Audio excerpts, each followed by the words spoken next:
Let me start with you, Simon. I assume you're not actually behind the bar as we speak. It looks like you're rather dimly lit, if that's the case. But it's a busy time of year for you, I would hope. You've just stepped out the back for a few minutes.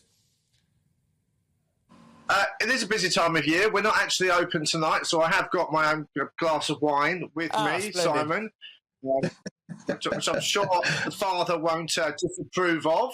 Now, I see quite a lot of synergy between pubs and churches at the moment, which may be a strange thing to say, but we are two organisations that offer solace to the community. We are two places where people come to meet.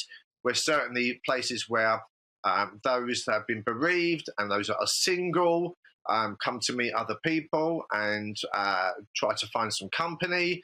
And we are also, as I'm sure the father may agree, two organisations that have suffered with dwindling numbers over the last few years.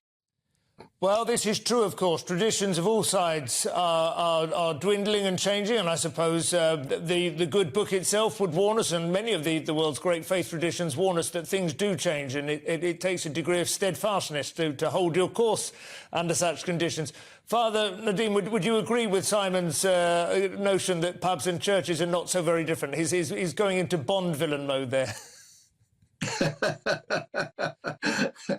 No, he's not the villain at all.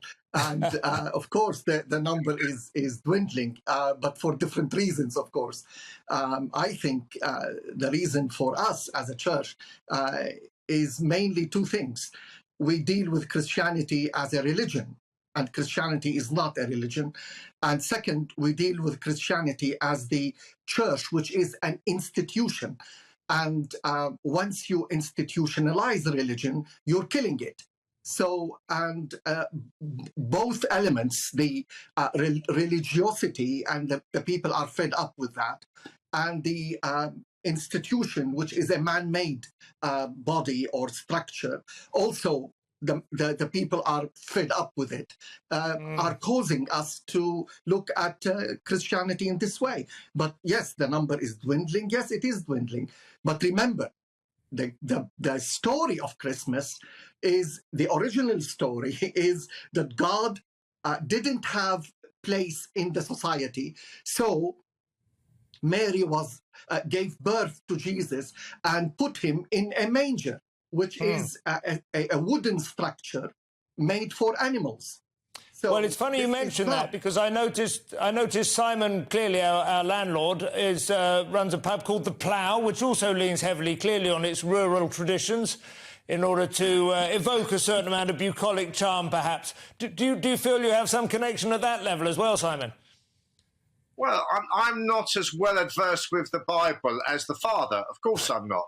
But I have a vague recollection that Joseph and Mary presented themselves to an inn. We are an inn, when they were told that things were too full and there wasn't enough room. I would say in these days, in the declining market of pubs, if Joseph and Mary were in England now, presenting themselves to an inn with the way things are, they'd probably find a proper room now. I think they probably would. I might even get used to the function room, perhaps. Maybe a little bit of booking ahead is always wise, even so. One thing I've noticed, and I don't think this just goes for pubs and churches, but for a huge swathe of British activity since we've come back out of lockdown, which has been like a number of months now. We've had very nearly a year out of lockdown, and yet the truth is I think many of us still struggle to remember what life was like beforehand. I think I've noticed a lot of people at this Christmas time feeling just slightly uncertain about what the traditions they're supposed to be observing are. Does that sort of chime for either of you? Simon, let me ask you that first. Well, I have to say, Simon, that I've got some hope for Father here, because we had people in on Christmas Eve. We have a fantastic church here in Great Chesterford, and most of our customers left at 11 o'clock to attend midnight mass. Marvellous. Now, what's interesting is that these people probably aren't particularly religious. Many of them may not normally attend a church service, but Christmas is a time that brings people together. It reminds them of the story of Christmas, and they go along to enjoy Mass as part of the community. So I think that's still an interesting point, that even in 2022, We see them for a couple of drinks. We don't get them drunk, and then off they go to church. Because let me ask you, Father, I hope that singing carols and hymns is a big part of the services you organise at Christmas time. That's something that does cross the divide between the secular and the sacred, isn't it? The unifying effect on a community when they are joined in one voice. It doesn't even really matter. I mean, obviously you'll disagree to some extent, but it doesn't matter whether these are carols or whether there's, roll out the barrel and knees up Mother Brown. But getting together and singing familiar songs always raises the spirits. That's true. Music is always good for the people, and the people love a good carol service or a number of carols during the service or during the Mass. And you mentioned a very important point, which is the secular and the sacred. And I think in the sacred, God did not have a place in the society. And in the secular, also God did not have a place in the society today. So he did not find a place in the inn. And today, Christmas is just a tradition, is just going... What I remember one this year told me, your sermon, Father, was brilliant, and it will remain with me for a long time. I said, thank you very much. I will see you soon, I hope. He said, okay, I'll see you next year, because usually I come only for midnight Mass every year. So but we need to revise this tradition and bring the true meaning of hope. There are a lot of people who need hope, not only a bit of music and a bit of singing and a gift or a toy or something. This should not just give in to the need of the economy for the people to go and buy, but actually to inject agree more. in the society the values of Christmas.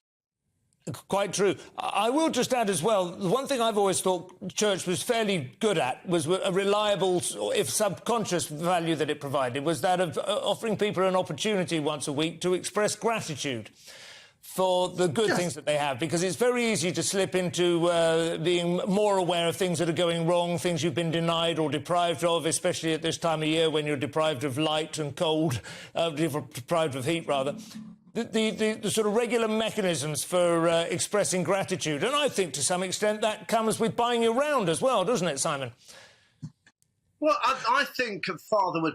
I'm not going to put words into Father's mouth, but I'm sure he would agree that whilst we can all criticise the commercialism that Christmas has now become, it is an opportunity for the church, along with other big festivals such as Easter, to remind our community that the church is there for everybody, and offers an opportunity, whether it's successful or not, to try and get the community to engage with the church.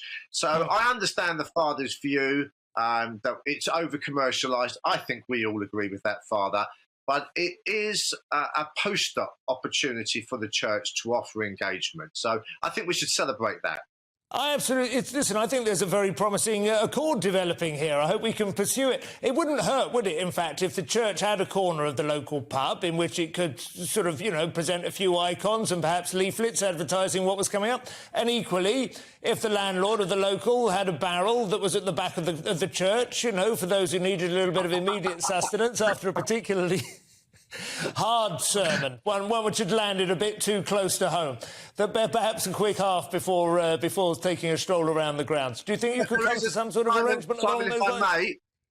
If I may, there is a slight problem there, and that is that the church gives away the wine for free, and we don't give it away for free, I'm afraid. You only get the crackers in one flavour, though. I think you still nudge ahead on the snack front. Well, thank you very much to my guests. Sorry, sir, say it again, Father?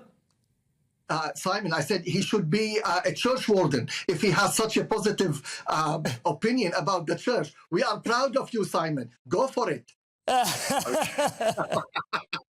I think you should swap over for a couple of days. I think it'd be an interesting exercise, and it'd be interesting to see whether your regulars notice the difference as well.